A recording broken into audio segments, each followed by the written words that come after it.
예, 추운 날씨에도 이렇게 저희 설명회를 찾아주셔서 너무 감사합니다. 저는 오늘 초등 설명회를 맡게 된 초중등 원장 김용건이라고 합니다. 예, 반갑습니다.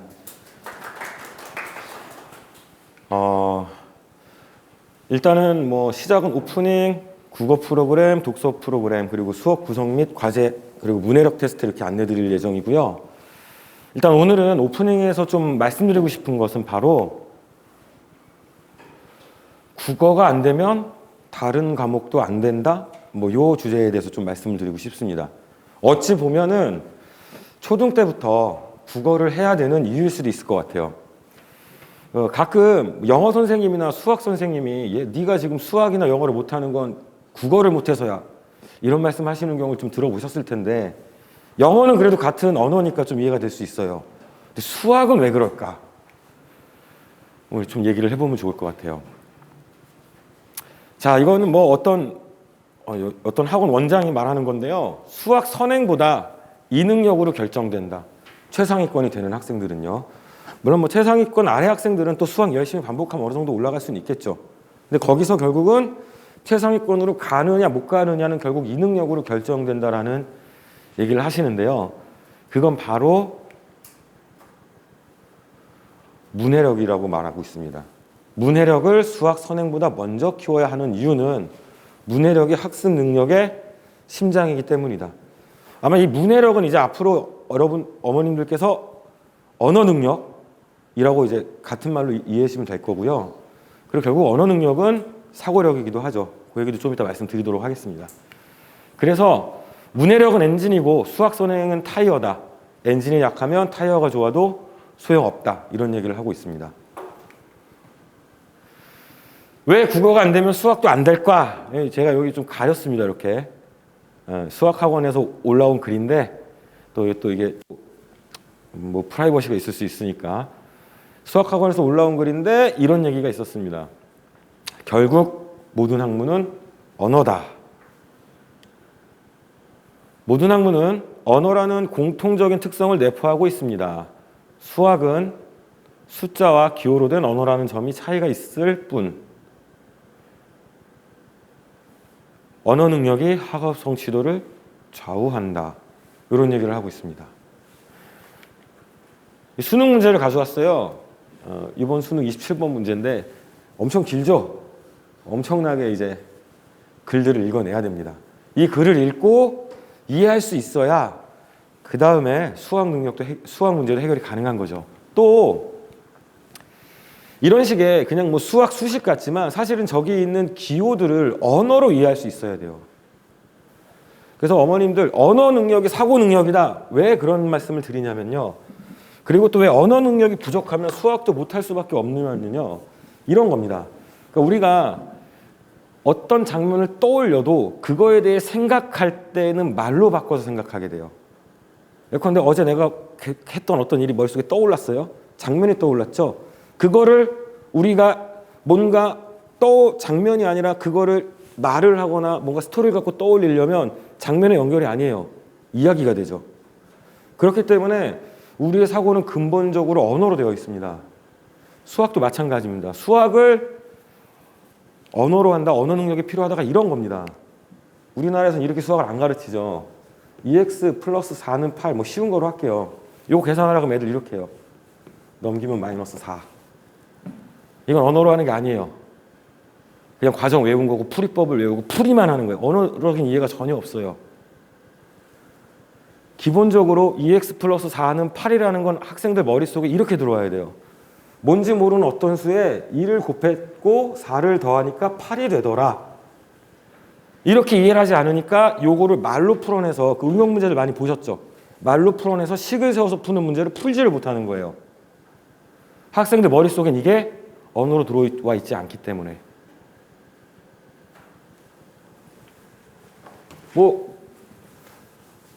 주머니 속에 같은 개수의 공이 든 주머니 2개가 있다. 4개의 공을 받았고 주머니 속에 공을 꺼내서 세보니 8개였다. 원래 주머니 속에 들어있던 공의 개수는 몇이냐? 이거 식 세우면 저거잖아요. 근데 왜 이 식을 못 세우냐?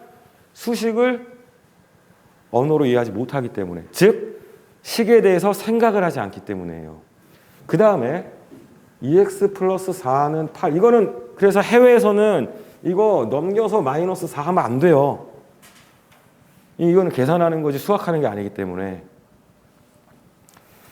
이거를 실제로는 언어를 이해하고 있는 친구들은 이렇게 풀어내죠. 물론 나중에 빨리 할 때는 이 과정을 생략하지만 알고 생략하는 것과 모르고 생략하는 건 천지 차이입니다. 이 얘기는 이거잖아요. 결국은 등식의 성질에 의해서 아까 플러스를 했어서 플러스로 할게요. 양변에 같은 수를 빼도 양쪽이 같은 거잖아요. 같은 것에 같은 걸 빼면 똑같죠. 그래서 2x 플러스 4 빼기 4는 0이고 8 빼기 4는 4가 되고 이 0을 쓰는 것도 중요해요. 왜? 이때 덧셈의 항등원이 0이라는 걸 은연중에 학생들이 익히게 되는 거예요. 이런 과정을 생략하고 가니까 애들이 나중에 외우고 있죠. 해외에서 이거 쓰게 한다니까요. 이 과정 하나도 빠지면 감점이에요. 나중에 항등원을 배울 때 맞아 나 덧셈할 때 그 0 계속 썼었지. 0은 어디다 더해도 숫자가 안 변했었지 덧셈에서. 이 생각을 하게 되는 거죠. 이 과정을 한다면. 그러면 숫자 변화 없으니까 2x는 4. 역시 양쪽은 똑같으니까 똑같은 수를 나눠도 가능하니까 x는 2. 이렇게 풀어나가야 되죠. 과정에서 이렇게 넘어갈 때 이 언어적 사유가 없으면 이건 수학을 하는 게 아니라 계산을 외우는 거죠. 이게 바로 수학을 할 때 언어적 능력이 필요하다는 겁니다. 제가 가장 간단한 걸로 설명드렸는데 너무 많아요. 수학을 할 때 언어 능력이 필요한 이유는. 그리고 실제로 어머님들 우리 애는 문과 성향이에요. 우리 애는 이과 성향이에요. 이 말 너무 많이 듣거든요. 대부분 문과 성향이라 그런 애들 보면은요. 문과 성향이 아니에요. 예술가 성향이지. 어머님들 문과 과목들 딱 떠올려 보세요. 수학 필요 없는 과목이 있나요?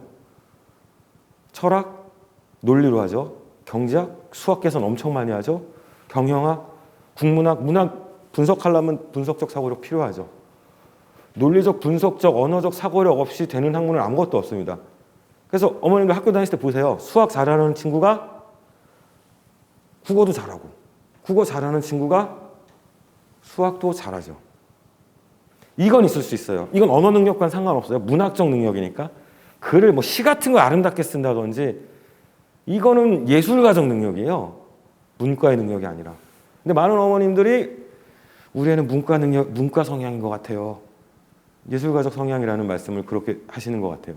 사실 그건 엄밀히 따지면 문과적 능력이 아니라 그냥 예술이나 이쪽에 좀 재능이 있다. 그렇게 이해하셔야 될 것 같아요. 왜냐? 결국은 공부는 똑같이 언어 능력을 기초로 한 사고력에서 시작되기 때문입니다. 그래서 실제로 유명한 과학자들, 수학자들 글 잘 쓰잖아요. 논리적인 글들. 아름답게 써내잖아요. 자, 그래서 조금 더 진행을 해보도록 할게요. 그래서 수학 공부도 문해력이 필요하다. 마찬가지입니다.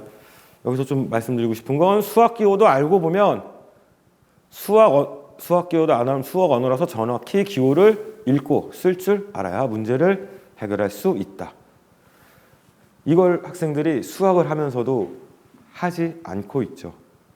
그리고 어린 나이 때 어느 정도 언어 능력을 향상시켜 놓지 않으면 기본적인 사고력 자체가 떨어져 있기 때문에 수학을 하든 무슨 과목을 하든 이해가 안 되기 시작하는 거죠. 덮어놓고 고통스러운 반복으로 암기로 가게 되는 거죠.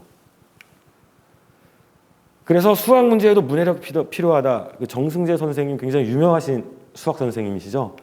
이분이 수업 시간에 얘기했던 걸 좀 가져왔습니다. 지금까지 수학만 이렇게 푼 사람이 있어. 왜 앞뒤 지금 어떻게 푸는 거더라? 라는 고민을 해본 적이 단 한 번이라도 있었지 지금까지. 20년 동안 살아오면서 이거 어떻게 푼 거더라? 어떻게 푼 거였지? 이런 적이 있었지. 그게 지금 수학을 뭘로 가고 있는 거야? 기억력으로 가고 있는 거야. 너무 나쁜 짓이라는 거야. 그것 때문에 여러분이 수학이 잘 안 되는 거라고. 그러면 그 상황에서 어떻게 생각해야 되는 게 정상인 거야? 어떻게 풀까? 이래야 되는 거야. 왜 기억하려고 그래? 왜 기억해내려고 그래? 선생님이 풀어서 너무 진짜 다 그렇게 공부한다니까. 지금 고등학생 다 그렇게 공부해. 이거 어떻게 공부할까? 생각했다 이런다고. 어떻게 풀까가 돼야 되는데 여러분 왜 어떻게 풀까가 왜 안 되게 이유가 뭐예요? 생각이 하나도 없어. 선생님이 가르치는 대로만 안 하면 힘이 없는 거예요. 생각하는 거예요. 어떻게 할까? 못하는 거예요. 이 문제 어떻게 풀어봐야 되는 거지? 누가 나한테 길을 가르쳐줬으면 좋겠는데 이런다는 거. 그게 수학을 못하는 제일 좋은 방법이라는 거야. 그게 이제 내가 얘기하는 흔히 얘기하는 에티튜드라는 거고 이유를 알려고 노력하는데 수학 못하는 애는 난 단 한 명도 발견한 적이 없어.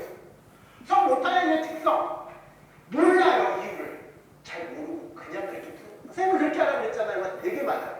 그러면 안 된다. 그것만 아니면 한 명도 못 봤다니까 내가. 이유를 아는데 수학을 망친 애들 내가 본 적이 없어요. 이유를 몰라서 망치는 거예요.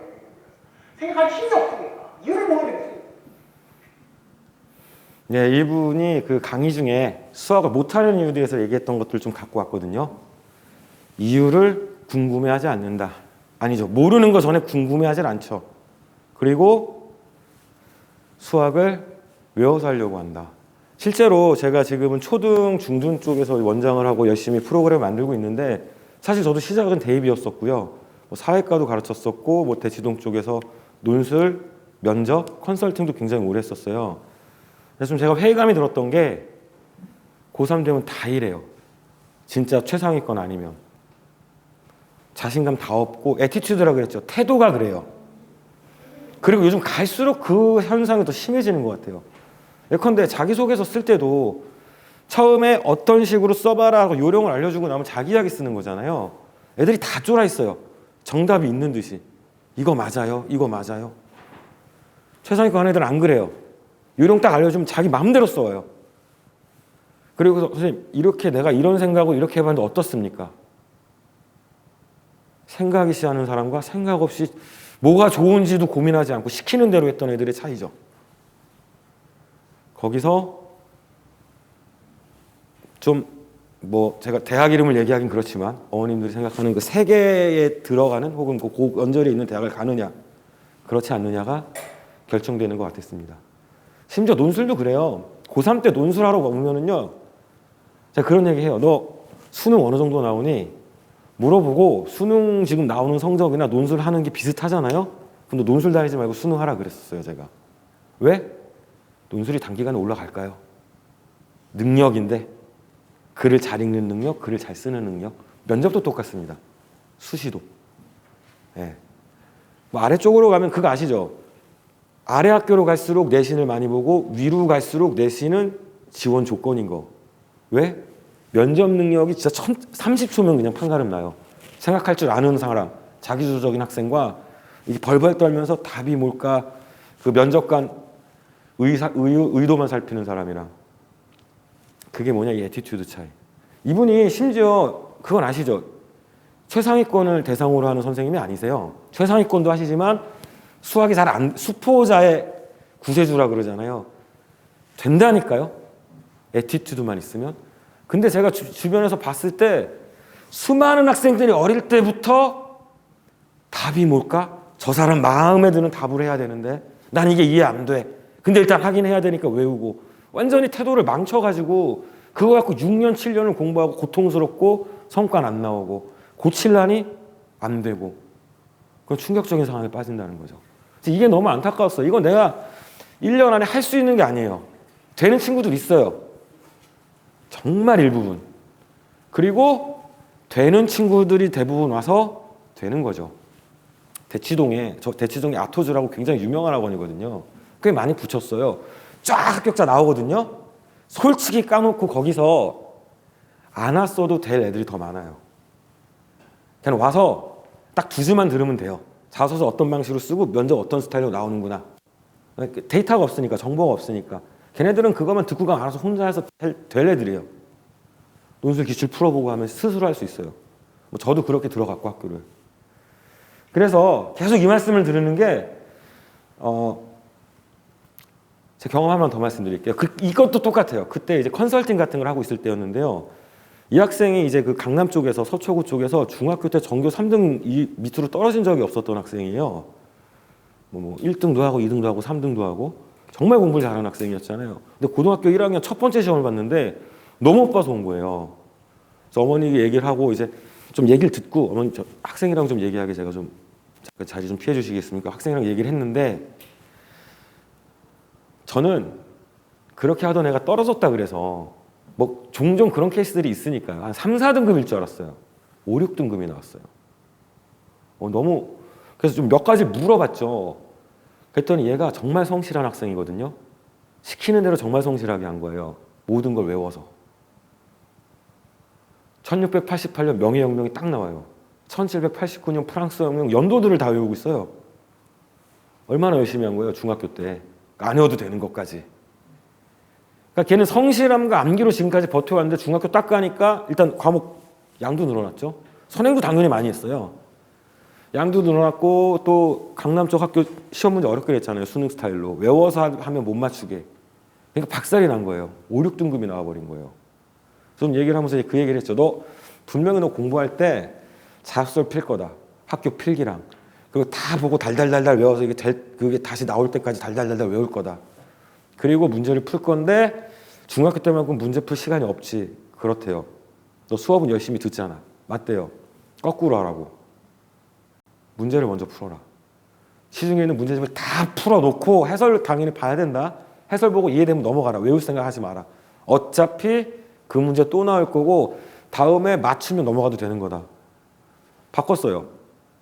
다음 시험에 2등급, 3등급 나왔어요. 뭘 제가 안 하게 한 거죠? 외우고 공부하게 안 한 거예요. 이미 수업은 들었고 선행을 해서 어느 정도 든 건 있잖아요.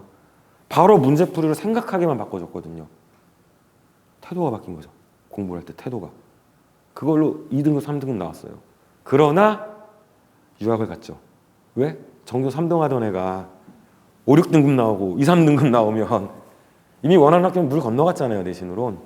집에 돈이 있으니까 수능 몰빵보다 야 돈이 있으니까 너 이렇게 일본 쪽 해서 2루트 타고 나중에 무슨 전형으로 가면 유리하더라. 그래서 이제 결국은 일본인가로 유학 갔던 걸로 알고 있거든요. 나중에. 근데 갈 때 저한테 연락이 왔어요. 너무 감사하다고 선생님. 내가 성실하게 열심히 어른들 말만 듣고 공부했는데 내가 무슨 어리석은 짓거리를 했는지 깨달았다고. 공부가 덜 고통스럽게 해줘서 감사하다고. 이제 그때 느꼈어요. 아, 학생들을 덜 고통스럽게 해줘야겠구나. 전 솔직히 그렇게 생각했거든요. 제가 그렇게 공부를 안 했으니까 대부분 그렇겠지. 이렇게 공부 안 하겠지. 어리석게. 근데 제가 선생님을 하면서 많이 느꼈죠. 아, 얘네들은 말도 안 되게 공부를 하고 있구나. 딱 보면 이거 외우기가 말도 안 되는 양이라는 걸 보면 내가 못하면 전교 1등도 못하거든요. 실제로 연구 결과 성적 차이는 기억력에서 오지 않는다는 연구는 아시죠? 메타인지 연구가 있었잖아요. 실제로 세상에 없는 단어 20개를 줬어요. 공부 잘하는 그룹과 못하는 그룹. 없는 단어니까 지식으로는 안 되죠. 보여주고 딱 시험을 보겠어요. 잘하는 그룹과 못하는 그룹의 성적 차이가 없었습니다.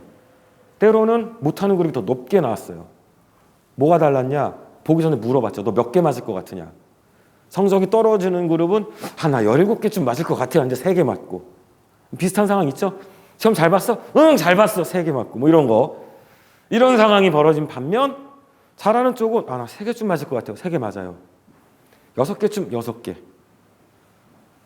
뭐냐? 내가 뭘 하고 있고 왜 하고 있고 내 상황이 어떤지를 점검할 수 있다는 거예요. 그러니까 자기주도가 되죠. 오늘은 어차피 뒤에 프로그램 소개도 소개지만 이 말씀을 어머님들한테 언젠간 꼭 드리고 싶었어요. 지금 초등학생들이잖아요. 아직 시간이 많다고요. 가면 갈수록 학생들이 고통스럽게 공부하면서 못 벗어나요. 이 관성에 불안해지고. 그리고 이미 내신 열차 탔어요. 그러니까 전교 3등 한 애가 5, 6등급 나왔으니까 공부법을 바꿀 생각을 하지 한 10점씩 떨어지는 걸로 확 바꿀 생각을 못해요. 어머님들도 불안해서. 그래서 미리 말씀드리는 거예요. 제가 안타까워서. 우리 학생들이 너무 불쌍해서. 네, 무슨 얘기를 하려고 그랬었죠 아까? 메타인지 얘기하고 있었죠. 그러니까 이 어떤 학생들 어떻게 공부하냐면요. 딱 갖고 와요. 보면서 막 줄을 다 쳐요. 한번 봤잖아요. 공부 다 한 거예요.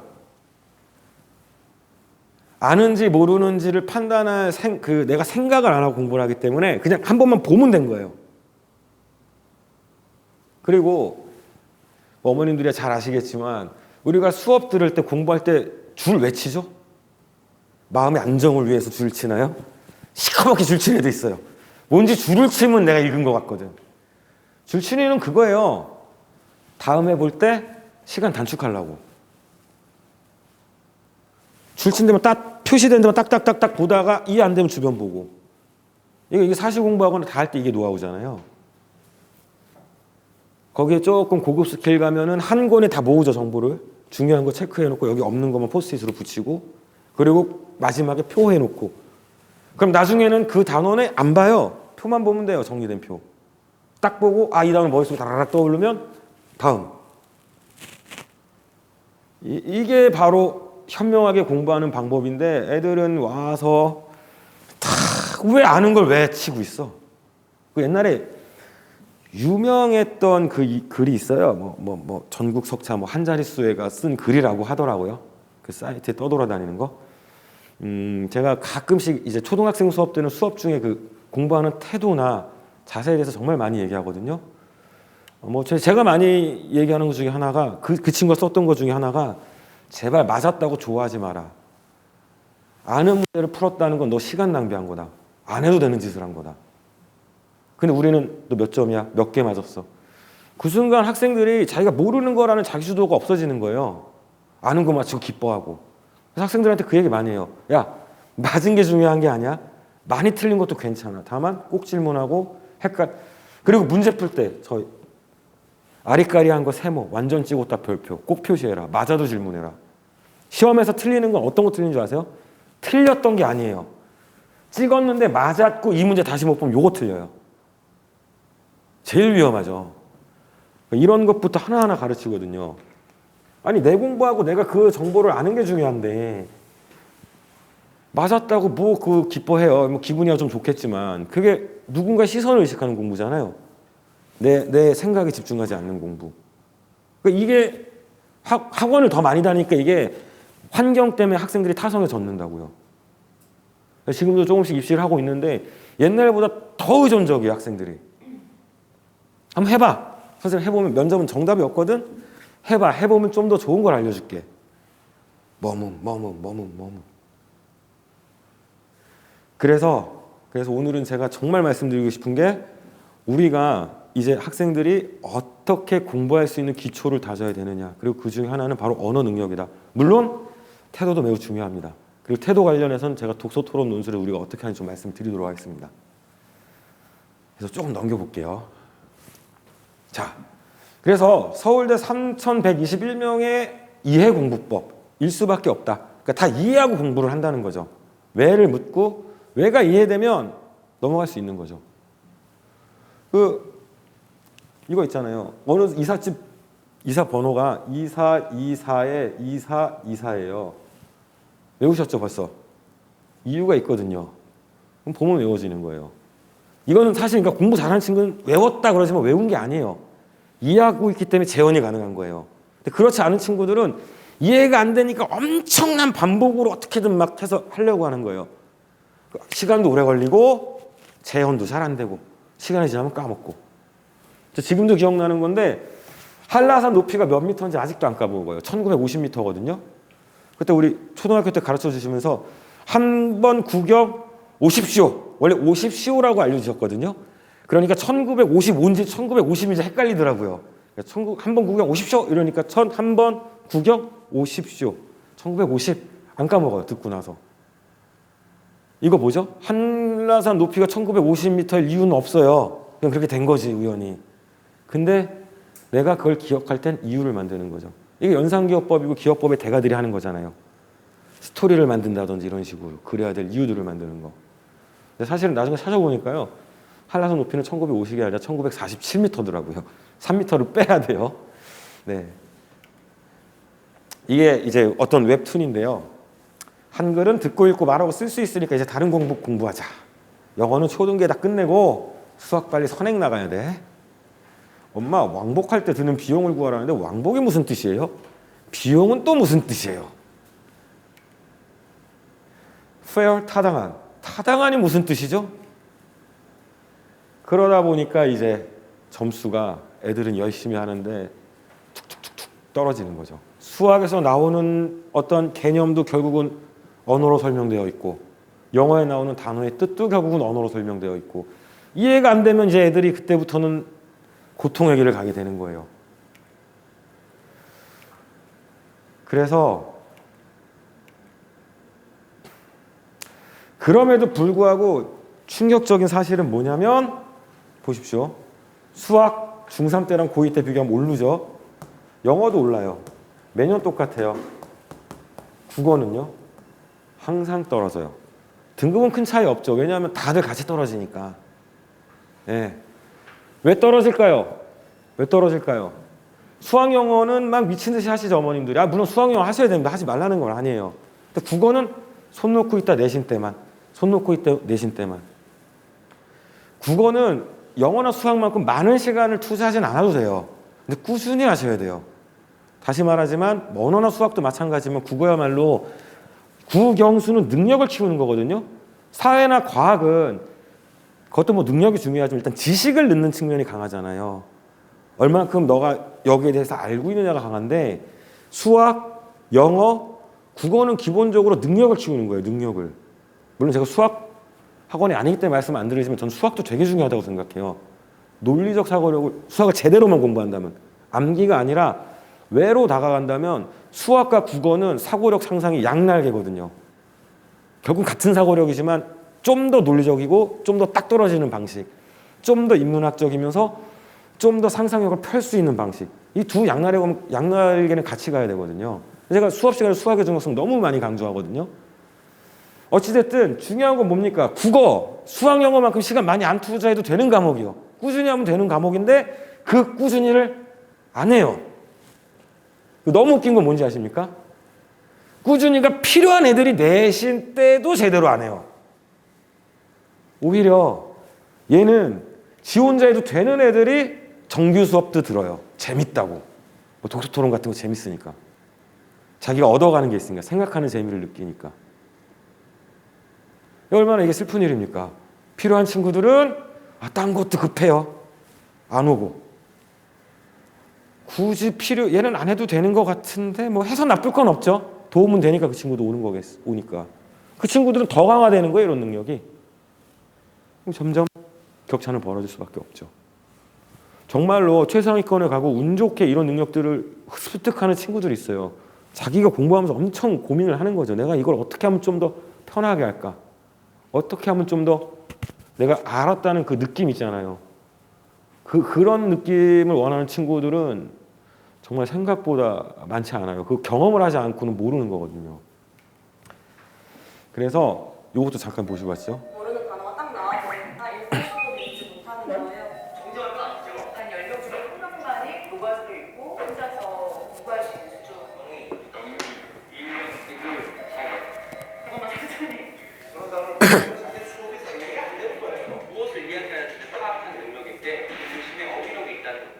네. 문해력은 기본적으로는 두 가지로 생각합니다. 한편은 아까 말씀드렸던 사고력. 정확하게 세 개예요. 한편에서는 사고력이고요. 두 개로 나누면 선지식과 사고력이고요. 선지식을 두 가지로 다시 구분하면 지금 나왔던 어휘 그리고 배경지식 필요합니다. 어느 정도 배경지식 없이는 힘들어요. 예컨대 영어 시험 보시면 토익 주로 나오는 지문이 비즈니스 지문이죠. 비즈니스에 관련돼서 내가 부서라는 개념도 없는 사람이 토익 지문을 이해할 수 없어요. 반면 탭스나 토플은 좀 다르죠. 좀 더 학문적인 지문들이잖아요. 영어를 잘해도 거기에 대한 베이스가 없으면 못 푸는 거예요. 실제로 미국 중학생 영어 잘하죠. 갖다 놔도 토플 풀 수 있을까요? 못 풀어요. 왜? 선의해가 없으니까. 그리고 선의해가 없다는 건 동시에 어휘란 말이 이제 뭘로 바뀌죠? 개념이란 말로 바뀌겠죠. 네. 어휘나 개념은 사실은 사고 구조에서는 똑같은 거예요. 어떤 단어의 의미와 그게 어떻게 적용될 수 있는지를 안다는 건 개념이나 어휘나 마찬가지인 거거든요. 뭐 이것도 제가 오늘은 또 이렇게 어머님들도 적으시니까 제가 그냥 교육과 관련해서 공부하면서 알게 된 거 몇 가지들을 좀 말씀드리자면 우리가 혹시 흔히 개념을 안다란 말 하죠. 개념을 안다는 게 뭐냐면요. 첫 번째는요. 개념의 내포를 한다는 거고요. 의미예요, 의미. 두 번째는요. 개념의 외연을 한다는 거고요. 즉, 이 개념에 속하는 것들이 뭔지, 외연. 그다음 마지막으로 다른 개념과의 다름을 생략할게요. 차이를 한다는 거거든요. 요거 세 개가 되면 개념을 이해한 거예요. 이거 제 수학을 중요하게 하는 게 우리 예전에 집합 배울 때 집합을 표시하는 방법이 두 가지죠. 첫 번째가 조건 제시법이에요. 뭐 x 바 그래서 x는 뭐 이렇게 쓸게요. 그냥 수학으로 10 이하의 수 10보다 크거나 작고 0보다 크다. 그 다음에 x는 뭐 정수로 해도 마찬가지겠죠. 0보다 크다고 했으니까 정수로 할게요. 이렇게 쓰는 거 뭡니까? x 이렇게 써야 되죠. 이렇게 써야 됩니까? 요걸로 쓰는 거 맞죠? 원소에 대한 설명이니까. 그리고 집합 표시 이렇게 하죠. 이 얘기는 뭡니까? x 집합에 들어가는 x는 요 조건을 만족하는 것들이야 라는 의미죠. 그때 조건은 뭐냐면 10보다는 같거나 작고 0보다는 커. 그럼 x는 정수야. 즉 이 집합의 정의를 내린 거죠. 뜻을 내린 거예요. 이게 뭘 의미하는지. 이게 내포예요. 하나 더 배우는 거 있죠. 원소 나열법. x는 이렇게 쓰죠. 1, 2, 3, 10까지 쓰면 되겠죠. 이게 외연이에요. 그래서 그 사례들이 뭐냐. 네. 그 개념을 이해했다는 건 의미를 알면 돼요. 이 내포를 알았다는 거 어떤 거 보면 되냐면요. 그 개념을 다양하게 설명할 수 있으면 돼요. 외운 애들은 딱 그 말로밖에 설명 못 하거든요. 이해한 애들은 이렇게 저렇게 말을 바꾸면서 설명해요. 친구가 만약에 못 알아듣죠? 그럼 좀 쉽게. 설명하면 이해했다는 게 그거예요. 애가 못 알아듣는 것 같아요. 그럼 애들 뭐 해요? 사례. 그죠? 그 다음 더 잘 이해한 친구는 다른 개념과의 차이도 얘기하죠. 뭐 예컨대 뭐 이런 집합이 하나 더 있다고 해요. 여기다 낼게요. 이렇게 된 집합이 있다고 해요. 뭐 차이 있어요? 0 하나 더 들어가는 거 차이 있죠. 네, 간단하게는. 소크라테스가 유명한 말 있잖아요. 악이 뭔지 이해하려면 선이 뭔지 알면 된다. 반대쌍 개념을 이해하면 이것도 이해할 수 있다. 유명한 얘기잖아요. 그게 이제 차이를 통해서 안다. 그래서 어머니 우리 학교 다닐 때 공부했던 거 생각해보면 문제 다 이거 물어보는 문제 아니에요? 야, 너 이거 의미 아니? 너 이거 적용할 수 있어? 사례 찾을 수 있어? 너 저 개념과 저 개념이 헷갈리거든? 너 구분할 수 있니? 이거 세 갖고 문제 만드는 거예요, 사실. 개념과 관련된 문제들은. 근데 많은 선생님들이 개념을 안다라는 게 뭔지를 모르고 가르치고 계시죠. 참 안타까워요, 그런 거 볼 때는. 선생님들이 이런 거를 참 뭐 인지과학이나 이런 것도 좀 공부하시면 좋을 텐데 어찌됐든 예. 그래서 그런 말 많이 들을 거예요. 설명을 잘하는 학생들이 공부를 잘하는 학생들이다. 공부를 잘하는 애들은 설명을 잘한다. 설명 공법을 써라. 그게 왜 통하는지가 바로 이것 때문에 나오는 겁니다. 개념을 여러 가지 말로 설명할 수 있다. 의미를 안다. 사례를 들 수 있다. 외양을 안다. 사례도 여러 가지로 들 줄 알죠. 그리고 그 보통 배울 때는 비슷한 개념 나오면 뭐가 다른지도 얘기해 주죠. 차이를 알고 있는 거예요. 네, 그리고 그래서 다시 돌아가면 어휘, 그 다음에 선의에 필요한 거 말씀드렸죠. 그리고 마지막은 지금도 말씀드렸지만 이거 결국 사고력이에요. 선의를 쌓는 데서 사고력이 필요하고 그거를 문제에 적용하는 데도 사고력이 필요해요. 결국 생각하는 능력이 근본적인 능력이죠. 그리고 아까 말씀드렸지만 생각하는 그 능력의 핵심은 바로 왜를 묻는 것. 그래서 저희 수업이 어떻게 진행되냐면요. 첫 번째는 어휘학습을 시킵니다. 예. 우리 학생들이 어휘를 너무 몰라요. 애들이 단어를 몰라요. 사실 애들은 아는 단어의 개수는 우리보다 많을 수도 있어요. 대신 학생들이 아는 단어가 이런 거죠. 인정, 내로남불, 겉바속촉 뭐 이런 거 있죠. 학생들이 쓰는 인터넷 은어나 줄임말들. 학생들 줄임말 알아채는 감각 보면 기가 막혀요. 그 감각은. 그리고 뭐 수많은 요즘에 유행하는 말들 만들어내는 거 보면은 그런 식의 언어적 감각은 매우 뛰어나요. 심지어 그런 말들 아는 것까지 하면 저희 때 아는 단어보다 더 많이 알지도 몰라요. 근데 문제는 이 친구들이 사회에 나가서 좀 가치 있는 정보들을 접할 때 필요한 단어들을 너무 모른다는 거죠. 그게 이제 점점 더 학생들이 스스로 공부하는 능력이 떨어지는 원인일 수도 있습니다. 그리고 그 이유는 저는 그렇게 생각해요. 저희는 어릴 때 집에 TV가 한 대밖에 없었잖아요. 밥 먹고 나면 공부하러 들어가기 싫으면 이제 아버지 어머니 TV 보는데 옆에 이렇게 앉잖아요. 아빠가 뉴스 보시면 싫어도 들어야 돼요. 원래 어휘는 그렇게 습득하는 게 제일 좋거든요. 그러니까 우리가 어떤 어휘 딱 뜬물어오면 뜻은 막상 말 못하지만 정확하게 잘 쓰잖아요. 그죠? 왜 그래요? 들어서 아까 말했던 외연들을 익히고 있는 거죠. 그리고 우리가 학문을 하는 언어가 아니면 외연 정도 익혀도 충분히 사는데 상관없고 아주 정교한 글이 아닌 이상 그 정도를 알아도 충분히 독해하는데 문제는 없거든요. 우리 친구들은 그럴 기회가 없는 거예요. 그들은 그 시간에 친구들과 세계에서 인터넷 용어들을 익히고 있죠. 어쩔 TV, 저쩔 TV 막 이러고 어쩔 냉장고 전 뭐 하나 했어요. 어쩔 냉장고? 그러더니 뭐 어쩔 뭐 처음 들어보는 무슨 뭐 스타일러 뭐 이런 얘기하고 뭐지? 그게 무슨 뭐 그 놀이라 그러더라고요. 일종의 그 제품 이름들이 막 나와요. 그 수많은 제품 이름들을 어떻게 알아? 그죠? 그러니까 그렇게 언어 생활을 하다 보니까 너무 충격적인 일들이 벌어지는 거죠. 그래서 어쩔 수 없이 외워야 됩니다. 영어 단어 외우듯이 어쩔 수 없이 외워야 돼요. 그 다음에 국어 수업은 저희가 일단 보면 아시겠지만 좀 개념 중심으로 돌아가고 있습니다. 그 이유는 사실 제 경험도 그런데요. 아까 제가 국어는 생각보다 수학 영어같이 많이 할 필요는 없다. 꾸준히 하는 게 중요하다 말씀드린 이유가 뭐냐면요. 국어 개념이 중등 개념에서 조금 더 붙으면 고등 개념이에요. 그래서 중등이나 개념만 잘 쌓아놓잖아요. 고등까지 개념으로 힘들지 않아요. 근데 수학은 그렇지 않죠. 예. 그러니까 영어도 사실은 따지고 보면 그렇지 않나요? 영어도 그 문법 좀 힘들잖아요. 처음에 문법 하나 딱 떼고 그것만 다 이해하면 그 다음에 문법은 플러스 되는 거 없잖아요. 그 다음부터 이제 뭐죠? 단어, 그죠? 듣기 능력, 뭐 기타 등등등등, 그죠? 그러니까 언어는 근본적으로 그리고 뭐 영어에서 우리가 이게 무슨 성격으로 쓰는 이런 거 물어보진 않잖아요. 그걸 제대로 이해했는지만 물어보기 때문에 그렇게 생각하시면 국어가 그렇게 엄청나게 개념이 많을 수가 없어요. 그 중학교 때 개념을 잘 쌓아놓으면 이게 고등학교 때 국어 학업 부담이 확 줄죠. 저렇게 성적 떨어지는 일도 없고 꾸준하게만 해주시면 그러면 나머지 공부할 시간이 늘어나는 거죠.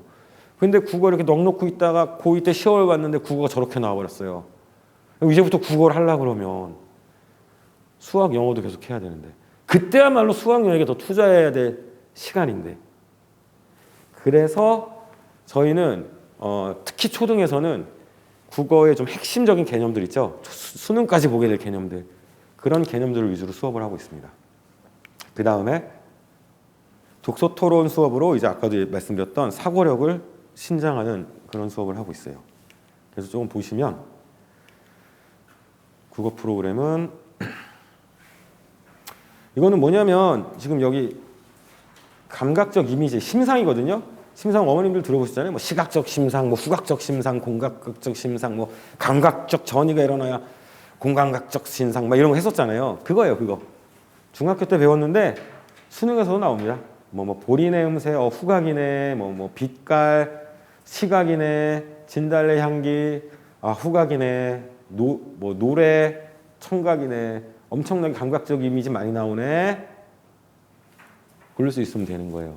그러니까 이런 식으로 중학교 때 배웠던 개념이 수능에서 나온다.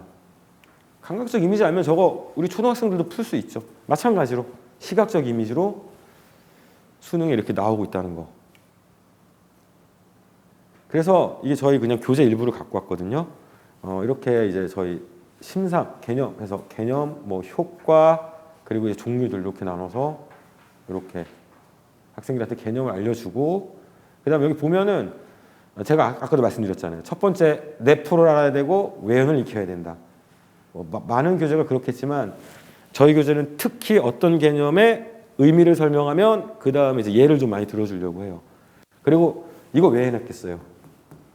아까 세 번째 개념 간의 차이를 알아야 된다. 뭐 이거는 사실은 감각으로 가니까 이렇게 뭐 많이 헷갈리진 않겠죠. 공감각만 주의하면. 그렇지만 이런 식으로 비교해 놓는 이유도 사실 그것 때문이에요. 뭐 많은 교재가 이렇게 돼 있긴 한데 그런 의도로 만들고 그 의도를 살려서 가르치느냐 안 가르치느냐 좀 차이가 있겠죠. 많은 교재가 그렇게 돼 있는 이유도 아까 제가 만들었던 개념의 내포, 외연 차이 때문에 그렇게 돼 있고요. 이렇게 개념을 이해하고 나면 이렇게 개념 심화 문제에서 계속 뭐만 물어보니까 심상 문제만 계속 나옵니다. 초육에서는 작품 수업 안 합니다. 그냥 이 개념을 네가 익혔으면 처음 보는 작품에서 네 개념 적용해서 문제 풀 수 있어야 돼. 이거예요. 작품 배우고 하는 건 중등에서 해도 늦지 않는다. 물론 이제 초5는 더 근본적인 작품을 이해하고 감상하는 능력을 키우기 위해서 초5는 조금 방향이 다른데 초6은 이제 앞으로 올라가서 써야 될 그 자기의 이 무기를 만들어야 되잖아요. 계속 쓸 수 있는. 그래서 이렇게 진행되고 있습니다. 그리고 나오는 지문들은 당연히 중3 수준, 때로는 고등 지문도 나와요. 그러니까 네가 개념을 확실히 알고 있으면 심지어 글이 이해 안 돼도 풀 수 있는. 그래서 무조건 개념 이해, 개념 적용. 요걸 좀 중심으로 교재가 구성되어 있습니다. 그리고 이제 이것도 이렇게 이제 개념 심화까지 되면은 분기별로 저희가 테스트를 보거든요. 그래서 이제 테스트 문제도 제가 지금 좀 갖고 왔습니다. 그래서 공통적으로 나타나는 심상은 감각적 전이는 뭐냐, 니은에 나타나는 감각적 전이는 뭐냐, 계속 이런 개념적인 걸 묻고 있습니다. 그 다음에 두 번째로 그래서 교육 과정도 개념 중심이에요. 그래서 보면은 1, 2월은 기본 개념들, 글의 종류들, 그 다음에 글의 성격. 글의 성격 저거 상당히 학생들이 꼭 알아야 되는 것 중에 하나인데 서정적, 풀어 썼다는 거죠. 뭐를? 감정을. 근데 학생들이 서정적 뜻을 모르고 외워서 하는 친구들이 생각보다 많아요. 분명 선생님들이 얘기해 줬을 텐데도 이제 귀로 안 들은 거고 작품 딴 거 줄 치다 보면 그거를 이해 안 하고 그냥 외운 거죠. 그래서 그런 애들은 어떻게 되냐면요. 시 작품 배울 때마다 외우고 있어요. 서정적. 고통의 연속이죠. 개념을 알고 있는 친구들은 시를 읽으면서 나와요. 감정 썼네? 서정시네? 당연히 서정적이겠네. 공부 시간이 당연히 줄 수밖에 없죠. 외부 지문이 나와도 문제 없겠죠. 쉽고 편하고 실수 위험도 없고 외부 지문이 나와도 다 적용할 수 있는 이 방법을 놓고 애들은 매번 외우고 있어요. 얼마나 슬픕니까? 얼마나 고통스럽고. 남들보다 내가 공부를 더 한 것 같은데 성적은 안 나오고. 그죠? 그래서 일단은 뭐 글의 성격 이렇게 꼭 나오는 거. 글의 화자, 비유법. 그다음 시에서는 뭐 시의 요소, 운율, 심상 이렇게 전반기에는 문학의 개념. 그다음 후반기에는 문법. 문법도 뭐 많잖아요. 가장 중요한 건 사실 문법의 기본은 품사랑 문장 성분이죠. 두 가지를 2학기 때 하게 됩니다. 1학기와 2학기 중에 뭐가 더 중요하냐고 저한테 물으면 전 1학기가 더 중요하다고 생각해요. 더 어렵긴 이게 더 어려울 수 있거든요. 근데 지속적으로 수능까지 더 많이 쓰는 건 이쪽이니까. 그리고 실제로 애들 해보잖아요. 뭘 더 어려워할까요? 이걸 더 어려워해요. 이걸 더 어려워해요. 뭐 이유는 많이 있겠죠. 제시문이 이해가 안 갈 수도 있고 문법은 딱딱 떨어지잖아요. 요건 그 국어 특유의 애매한 지점들이 있거든요. 그러니까 그 감각을 익히는 것도 굉장히 중요하죠. 그러니까 이거예요. 그러니까 서정적도 요 정도가 서정적이야? 아닌가? 뭐 이런 거 있죠. 이런 거. 그러니까 그런 걸 이제 문제 풀면서 익히게 되는 거예요. 심상 같은 거야 깔끔하지만 글의 성격 같은 건 애매모호한 지점이 있잖아요. 그런 걸 이제 문제를 풀면서 익히게 되는 겁니다. 자, 그 다음에 요즘에 자유학기제가 된다는 얘기로 좀 아마 시끄러울 거예요. 그러니까 자유학기제가 뭐냐면 그냥 간단하게 얘기하면 옛날엔 1년 내내 시험 안 봤다면 이제 학기로 가기 때문에 한 학기는 시험 안 봐면 한 학기는 시험을 볼 수 있다. 즉 보통 이제 2학기 때 시험을 볼 수도 있다. 그래서 이제 실제로 울산교육청 같은 경우에는 내년부터 중학교 96%가 자유학기제다. 2학기 때 시험 보겠다는 얘기죠. 그다음 여기 어디야? 부산교육청도 80%는 자유학기제 운영하겠다.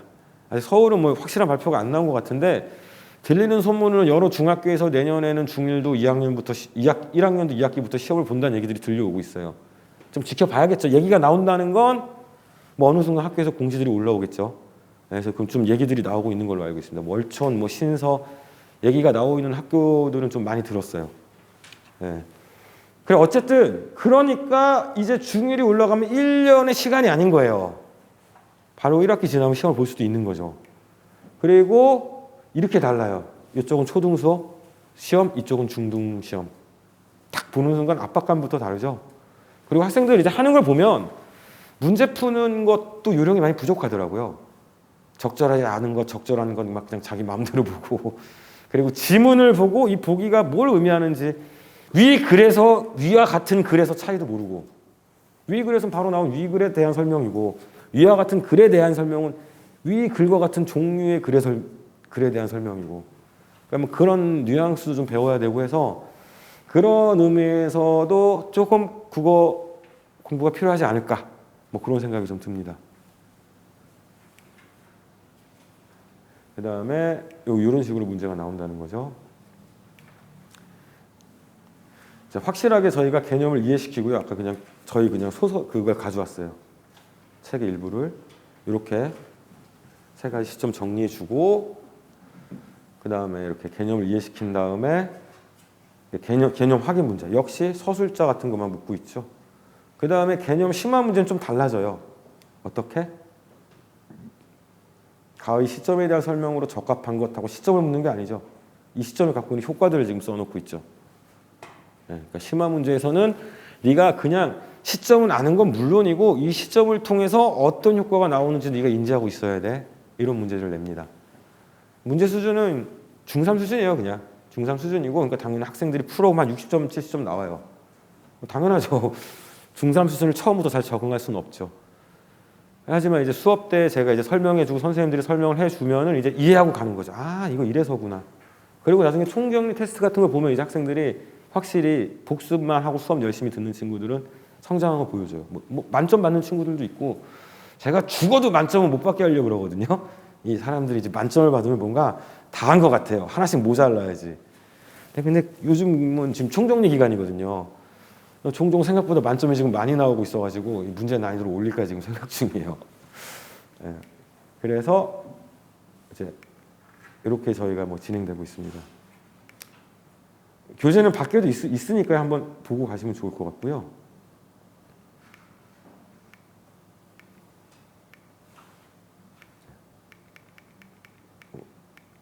교재를 좀 많이 설명드리려고 그랬었는데 시간이 갔으니까.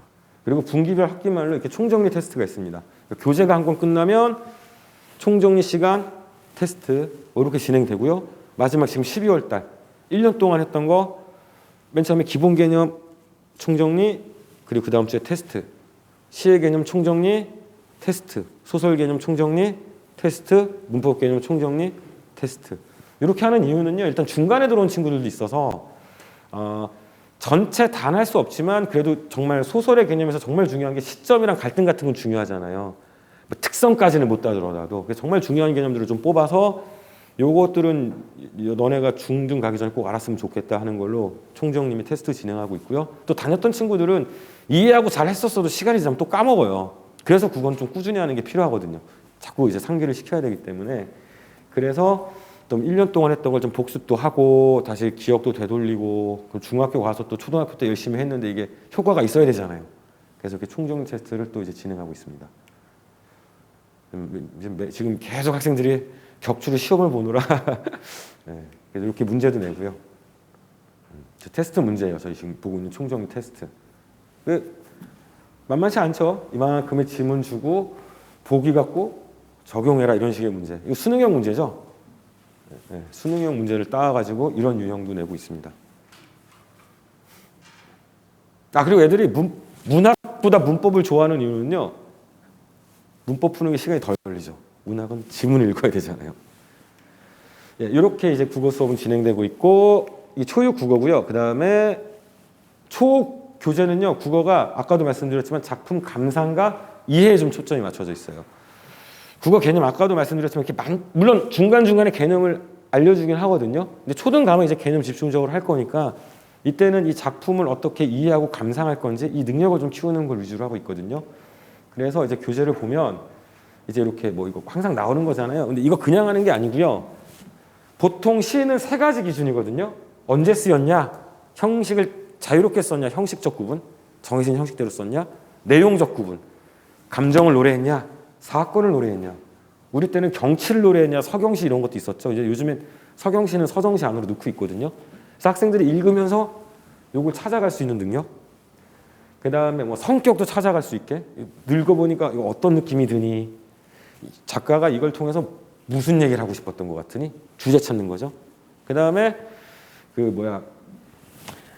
이치에서 주로 다루고 있는 대상은 뭔 것 같니?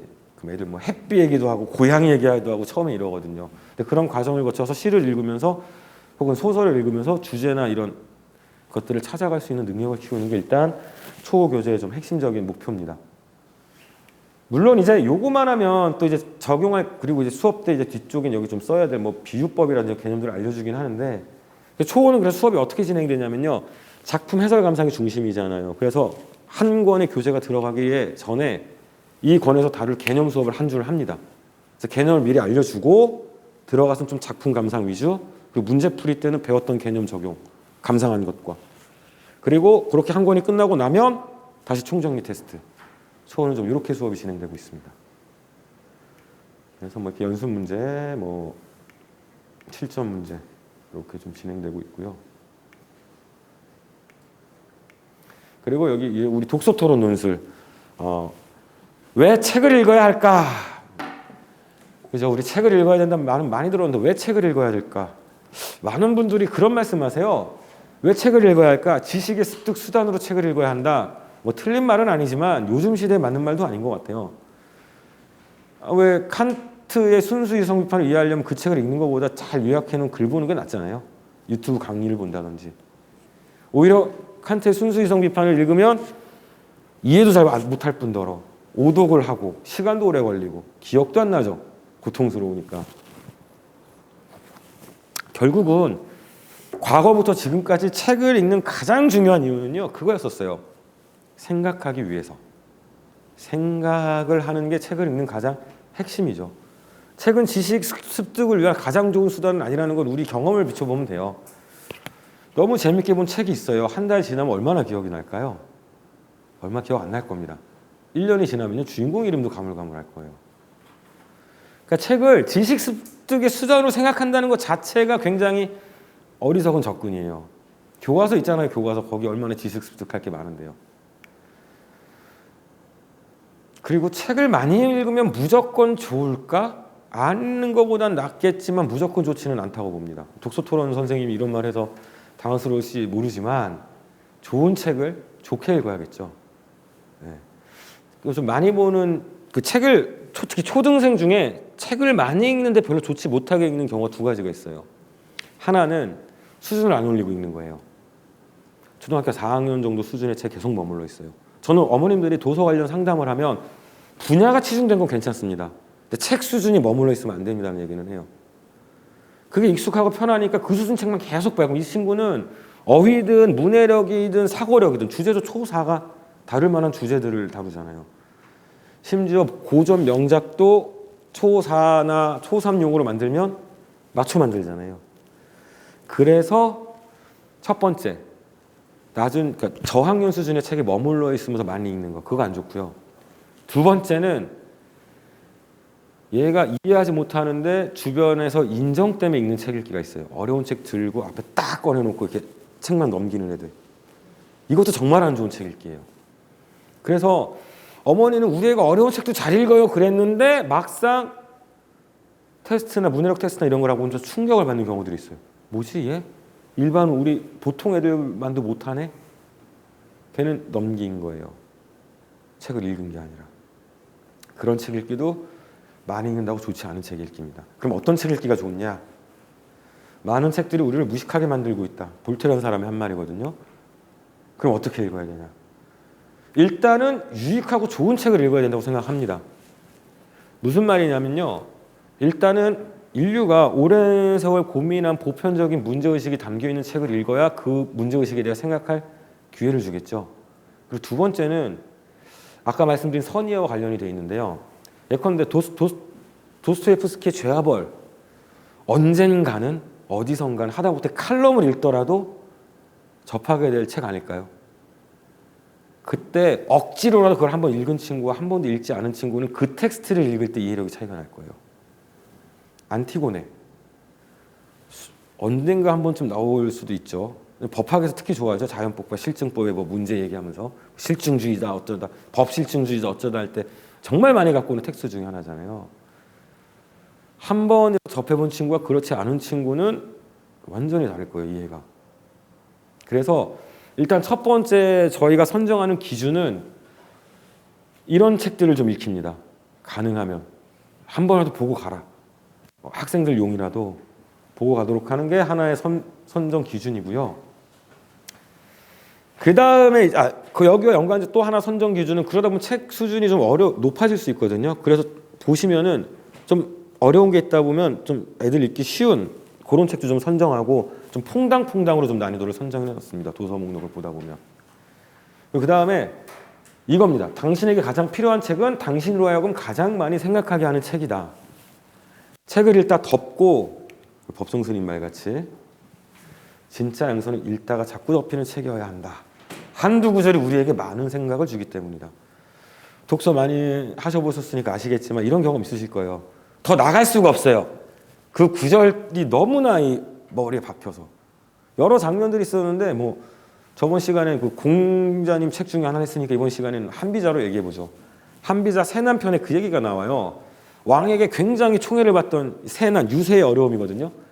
왕에게 굉장히 총애를 받던 신하가 있었어요. 이 신하가 어느 날 왕의 복숭아밭에서 복숭아를 따다가 어머니를 갖다 드렸어요.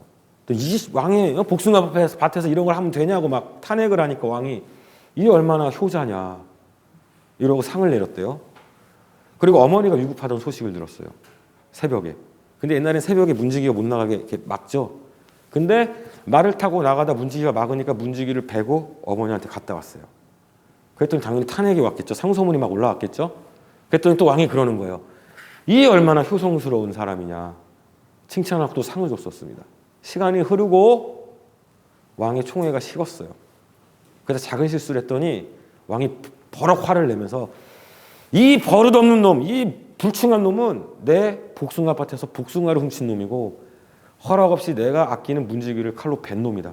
죽여라. 같은 행동인데 달라졌죠, 평가가. 그러면서 이 말을 붙입니다. 유세의 어려움은 바른 말을 하는 어려움이 아니라 그 왕의 마음에 듣는 말을 하는 어려움이다.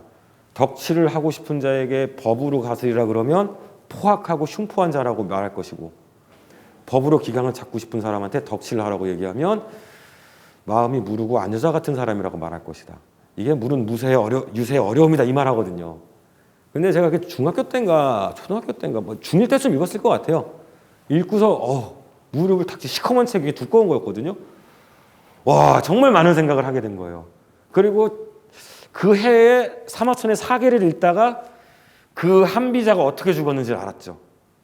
그 진시황의 그 재상 이사 있잖아요. 그 진시황이 그 천하를 통일하는데 큰 공을 세운 이사가 한비자 친구였어요. 같이 법가니까 같이 배웠는데 이사가 한비자를 추천해서 갔죠.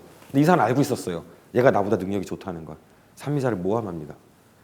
그것도 모르고 한비자는 눈치 없이 진시황 마음에 안 들 소리를 해요. 그래서 죽어요. 써놓고 자기는 정작 그대로 살지 못했죠. 그래서 또 그때 무릎을 탁 치거나 생각했습니다.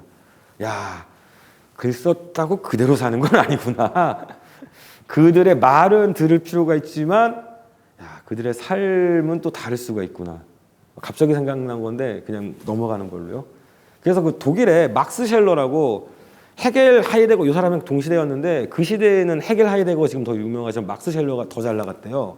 그 사람이 쓴 책이 감정의 윤리학인데 되게 막 잘 살라는 얘기가 써 있었겠죠. 근데 막스 셸러가 사생활이 엄청 엉망진창이었대요. 어느 기자가 인터뷰를 하면서 당신은 감정의 윤리학에서 잘 살라고 얘기해놓고서 사는 게 왜 그따구냐 그랬더니 이정표가 글로 가는 거 본 적 있냐 이랬대요. 이정표는 어디로 가는지 가리키는 거지 내가 글로 갈 필요는 없다고. 어찌됐든 그래서 좋은 책을 읽고 독서를 한다는 거는 그 책이 얘기하고 있는 메시지 혹은 주제에 대해서 내가 생각하게 되는 거죠. 때론 깨달음일 수도 있고 때론 비판이 될 수도 있죠. 근데 우리가 그런 경험을 책을 읽으면서 하기가 어려워요. 그래서 저희는 저희 독서 토론 논술 프로그램의 핵심은 바로 그 책과 관련해서 이런 생각을 하게 해주는 게 목표입니다. 물론 인상 깊은 장면들 나누고 책에 대한 얘기도 해요. 그 얘기를 통해서 학생들이 책을 읽고 싶은 동기부여가 될 수도 있으니까. 그 과정에서 또 학생들이 생각했던 좋은 주제가 나오기도 하니까요. 그러나 핵심은 이 책에 무슨 내용이 있는지를 학생들한테 알려주는 거? 그게 메인이 아니에요. 중요한 건 이 책과 관련된 주제에 대해서 다루게 되는 거. 그래서 예를 좀 들어보면요. 그리고 또 하나. 저희가 정말 많이 하는 게 질문을 많이 해요. 이건 어떻게 생각하니? 왜 그렇게 생각하니? 왜를 정말 많이 물어보죠. 처음에 애들 그냥요 이러거든요. 근데 저희 선생님들이 항상 중요하게 생각하는 건 그거예요. 왜를 물어봤을 때 답은 저희한테 있지 않죠. 생각을 한 학생한테 있어요. 그렇기 때문에 왜는 네 머릿속에 있다. 한번 잘 생각해봐라. 그리고 학생이 항상 대답하면 선생님 이렇게 이해했는데 맞니? 물어보고. 그러니까 그 경험들이 쌓이면 학생들이 그 생각을 하는 거죠. 이 수업에선 물론 장난스럽게 하는 건 제재를 하겠죠. 근데 진작에 주제에 빠져서 내 생각을 얘기하면 선생님들이 내 생각을 알아주려고 노력하는구나. 내 생각에 생각보다 일리가 있구나. 이런 경험들을 하게 되는 거죠. 그리고 이렇게 물으니까 내 생각을 다시 돌아보고 정리하는 그런 경험들을 하는 거예요. 느낌 같은 느낌으로 이럴 것 같은데요가 점점 내가 왜 이렇게 생각했지? 생각을 들여다보는 거죠. 그래서 그게 저희 수업에서 가장 중요하게 생각하는 거고요. 이걸 통해서 자기 생각을 되돌아보는 태도, 왜를 묻는 태도, 더 나아가서 다른 과목, 국어 과목에서 이게 이어질 수 있도록 이게 하나의 목표입니다. 교재를 좀 보면요. 저희 교수님 그래서 처음에 이게 지금 그거예요. 지킬 박사와 하이드거든요.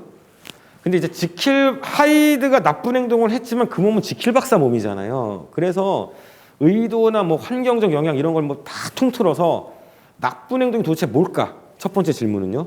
두 번째 질문은 나쁜 행동을 했다고 다 벌 주진 않죠. 나쁜 행동을 하면 다 벌 받아야 될까? 만약 용서할 수 있다면 그 기준은 뭘까? 이게 지금 여기서 얘기하려는 거예요. 그래서 몇 가지 사례, 내 여자친구를 뺏어간 그 친구를 면접장에서 만났다. 어떻게 할 거냐. 혹은 내가 좋아하는 친구가 있어. 나도 모르게 자꾸 장난을 치네? 야, 이거 나쁜 행동이냐 아니냐. 정말 친했던 친구가 있어요. 근데 일진들이 나를 협박해서 너 쟤 안 괴롭히면 너가 대신 괴롭힘 당할 줄 알아.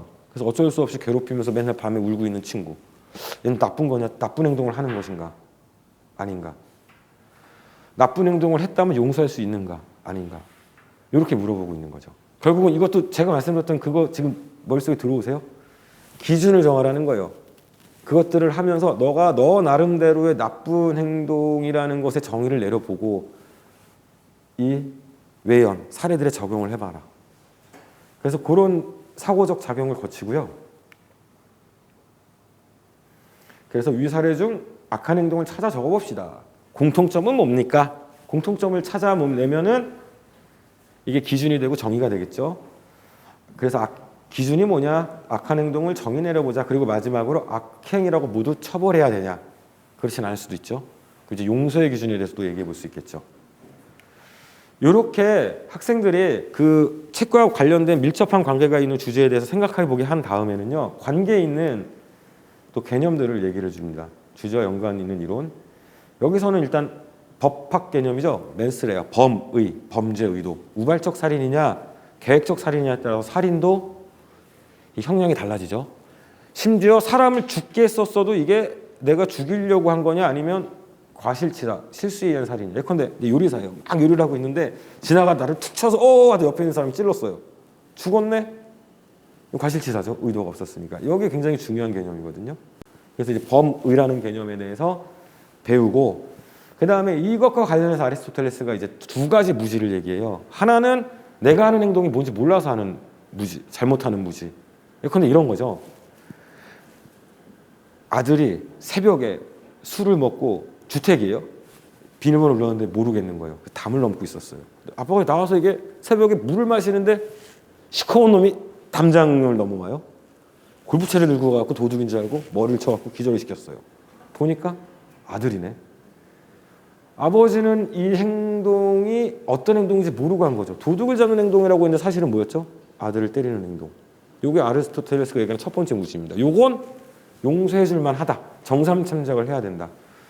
두 번째 무지는 이런 무지예요. 사이코패스 살인마가 있어요. 얘는 살인을 하면서 막 쾌락을 느껴요. 걸리면 벌 받는다는 건 알아요. 이 행동이 나쁘다 생각할까요? 아닐걸요. 내가 되게 좋고 쾌락을 주는 행동인데 걸리면 벌 받아. 그러니까 안 걸려야지.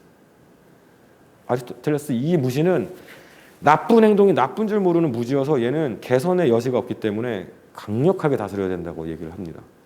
그래서 이런 식의 이제 생각들을 같이 학생들과 얘기를 합니다. 그리고 이게 되게 학생들한테 좋은 점이 뭐냐면요. 앞에 비슷한 사례들 본인들이 생각하고 왔잖아요. 그러니까 충분히 이런 아이디어구나 쉽게 이해하고 받아들여야 됩니다. 때로는 난 생각이 다른데요? 비판하는 학생들도 있고요. 이렇게 하고 난 다음에는 이제 1주차 수업이 이렇게 끝나고 나면 2주차에는 관련된 실제 사례들로 이제 이 주제를 접근합니다. 그래서 심신미약 감형이라는 일종의 주제를 하나 다루고요.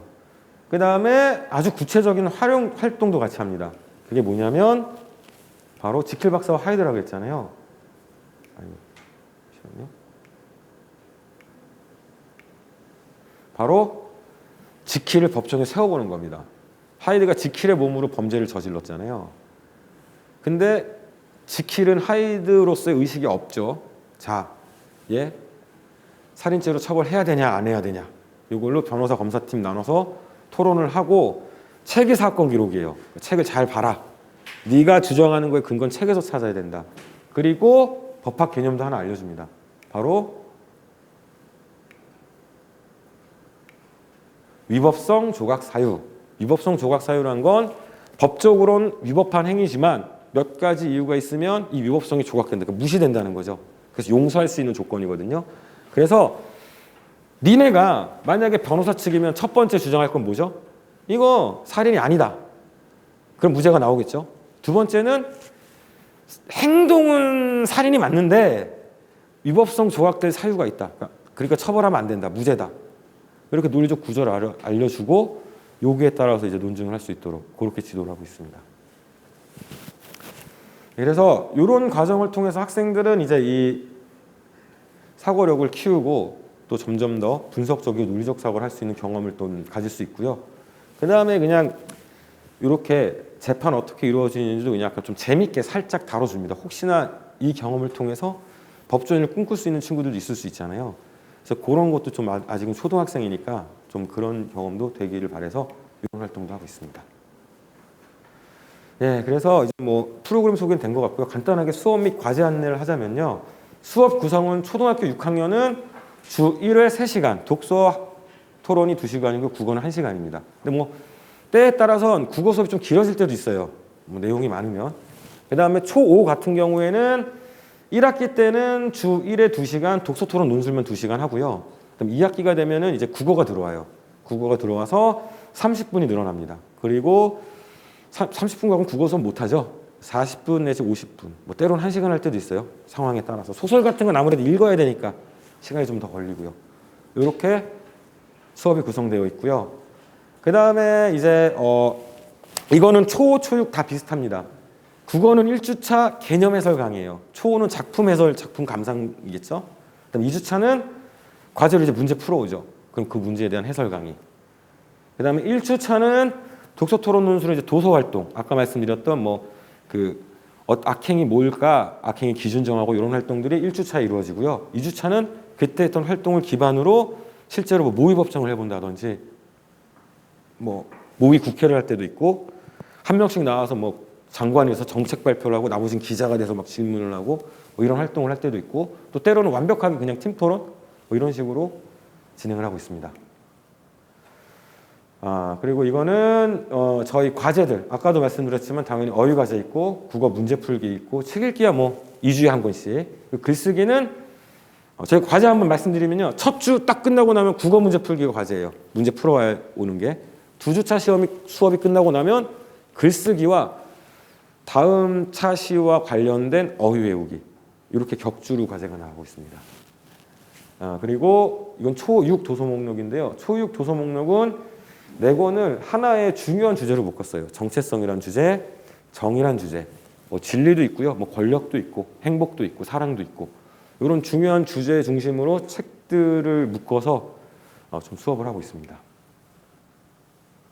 초5도 이렇게 하려고 했는데 초5는 좀 그건 있더라고요. 학생들이 아직 이 수업이 연속성이 좀 떨어지더라고요. 초6보다는. 그래서 초5는 좀 이렇게 뭐 하진 않고 그냥 좀 더 자유롭게 도서를 선정했습니다. 초6 어휘인데요. 초6 어휘는 다음에 읽을 책에 나오는 단어 그리고 국어 개념 이렇게 어휘가 나가고 있고요. 그다음에 초5는 한자 중심의 어휘가 나가고 있어요. 우리나라 말은 한자어로 많이 되어 있잖아요. 그래서 이 그칠지가 이렇게 생긴지는 몰라도 지가 이런 의미일 수 있다는 어떤 그 어휘 감각을 좀 느꼈으면, 그래서 한자 어휘 감각만 있어도 우리가 처음 듣는 한자어도 어느 정도 추론이 가능하잖아요. 그래서 그런 것 때문에 초5는 좀 이런 식으로 지금 어휘가 진행되고 있습니다. 그리고 이거는 실제 글쓰기 발전 사례인데요. 저희가 이제 글쓰기는 어떤 식으로 하고 있냐면요. 학생들이 써온 글을 다 복사해서 학생들한테 나눠준 다음에 수업 시간에 읽어요. 그럼 이제 한 명씩 제가 피드백해주고 좋은 점 칭찬해주고 이렇게 하면 더 좋아질 거다 얘기하고.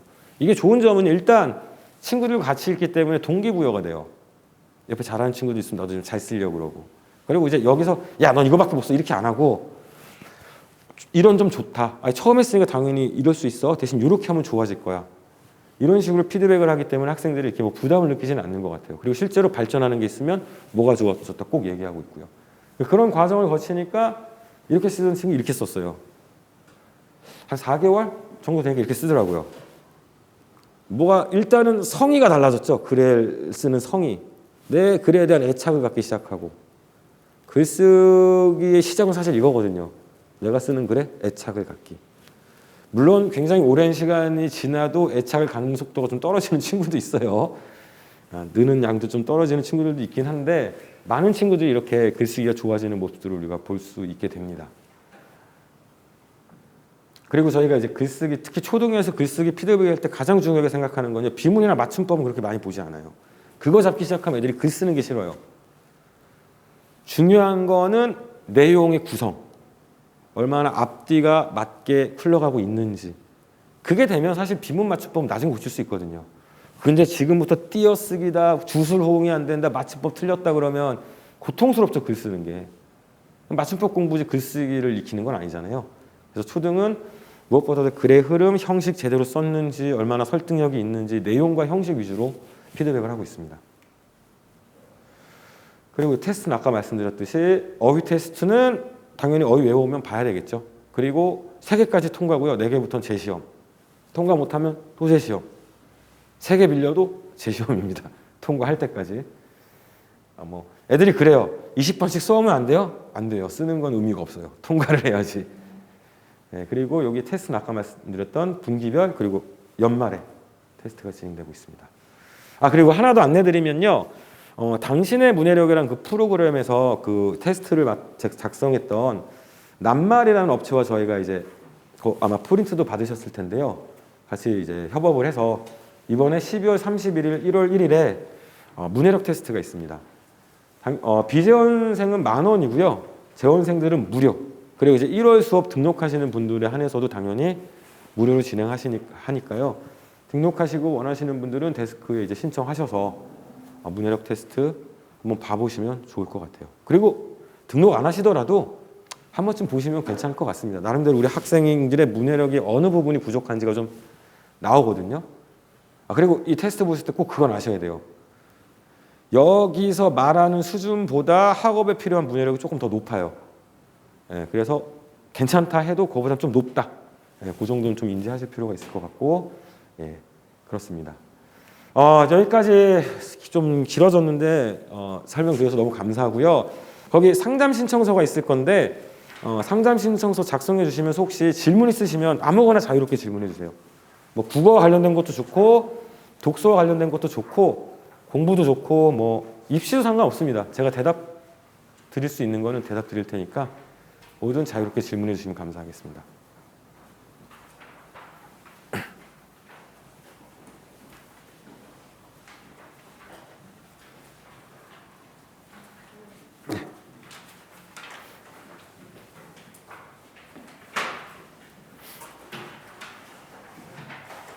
혹시 뭐 질문 있으신 분?